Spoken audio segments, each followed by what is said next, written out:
Welcome to Loup TV. I'm your host, Gene Munster, along with Loup's Andrew Murphy. Our topic today is Meta. Yes, Meta as in the new name of the company formerly known as Facebook. And Andrew, I'm going to bring you right in here because we've been scrambling a little bit with this announcement today. It was there was some anticipation that there would be a name change. I'm going to hold off on giving you my thoughts. I'm going to start with yours. What was your first reaction? High level, I like it. There were rumors last week that they were going to change their name. I think the good speculation was that it would have to do something with the metaverse. And sure enough, they're going right for it. The name will be a good kind of top level name for Facebook corporate, and house the various products that they have underneath it, all of which they hope to incorporate into the metaverse in some way. You mentioned they're going for it. Meta, pretty clear they're talking about the metaverse here. And what's the significance of the name change? What is ultimately in a name?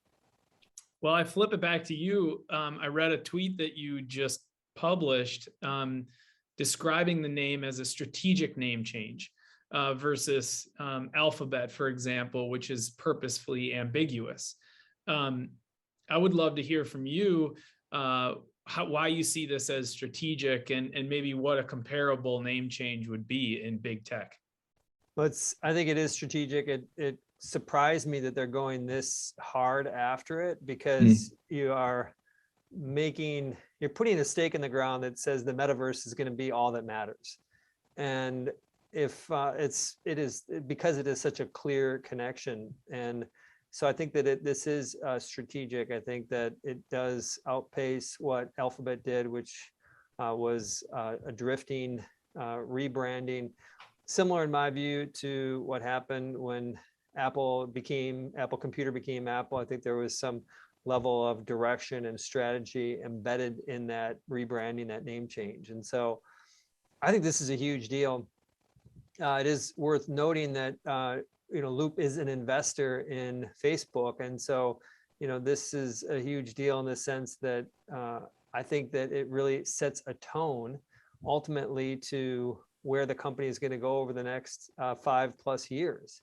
And when you make a shift in the name, it has a powerful effect inside organizations to really motivate and direct energy. And I think that not only will you have employees that are more excited about where this is going, it also gives a sense that where their resources are going. And of course, they're going to be breaking out Facebook Reality Labs now as a standalone. So we're going to be able to see how much they're spending on this.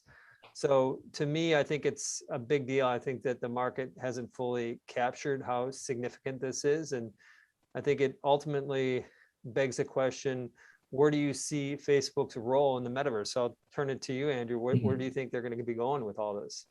Yeah, to summarize a little bit, the Alphabet name feels like it's never really stuck, perhaps because it was ambiguous and non-strategic, versus Apple Inc., right? Removing the word computer from their name. It felt like at that point, Apple was already Apple. And that was a great strategic shift for the company. Since then, moving from a computer company, they've expanded into devices more broadly and services. So the name Apple just gave them so much more room to play. I think that the name Meta for Facebook corporate does the same thing. It accomplishes the fact that they have a much larger universe to play in now. Versus the social network, Facebook, and that one product of theirs. So to answer your question, I do think this is a good move. It's smart and strategic, and it does open the playing field for them. Even if the metaverse doesn't play out as the metaverse that we all hope and dream, I guess, as the future, I think it could still be a good name for the company going forward. Let's quickly put some definitions around the metaverse. Is that we like to think about it as trying to describe the internet in 1992 as connected computers and messaging. So we're going to fall short of ultimately what it becomes. Facebook at their Oculus Connect conference today talked about really the importance of presence in virtual and augmented reality to drive that presence. These would be 3D experiences. You'd have some form of glasses that you would wear, a head-mounted display to experience it. They were very heavy on that, and because the importance of presence. My sense is that that's going to be part of the metaverse, is going to be heavy on presence. I think Facebook can be successful just bringing the connection points together, as you talked about, Andrew, parlaying what they have in Instagram and Facebook into the metaverse around a global catalog. I think that there's an opportunity for a metaverse to exist in the 2D and phone worlds and your traditional screens that aren't as heavily emphasized on the metaverse. And I guess as I'm talking about this, it dawns on me that if you're tired about hearing about the metaverse now, you're really going to be tired about hearing it in 5 plus 10 years, because there is a lot of money, 10 billion plus a year investment from Facebook, Apple, Google. There's a lot of money going to kind of advance this into a reality. I want to slightly shift topics and talk about the timing of all of this. And, there's been, to say it's been a PR mess for Facebook over the last 3 months is an understatement. It's kind of an ongoing PR mess. And then maybe this just kind of hits a crescendo more recently. Do you think that some of the timing was driven by all the other stuff that's going on and trying to dilute some of the negativity around the name? Yeah, I do. But to see it exclusively as a PR move, I think would fall short of understanding the strategic importance of the name change.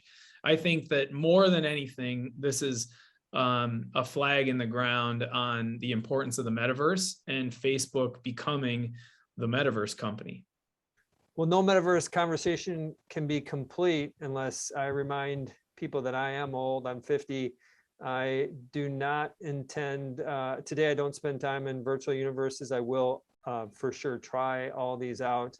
I understand that this is not a future that many of us want to embrace, of wearing head-mounted displays and computers and just kind of immersed into it.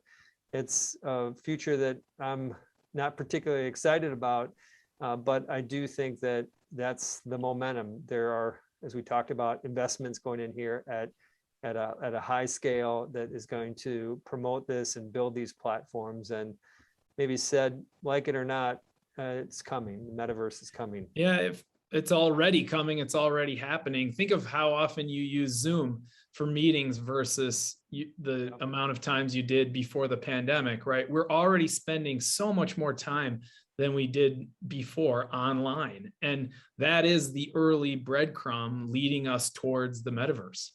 The only solitude I take in the metaverse is commentary recently from my mom that talked about how she was disappointed at how much TV I watched growing up as a kid. I didn't think I watched much TV at all, but she was disappointed in it. I think it's debatable, but I think everything turned out okay. And I'm sure that these future generations will turn out just fine.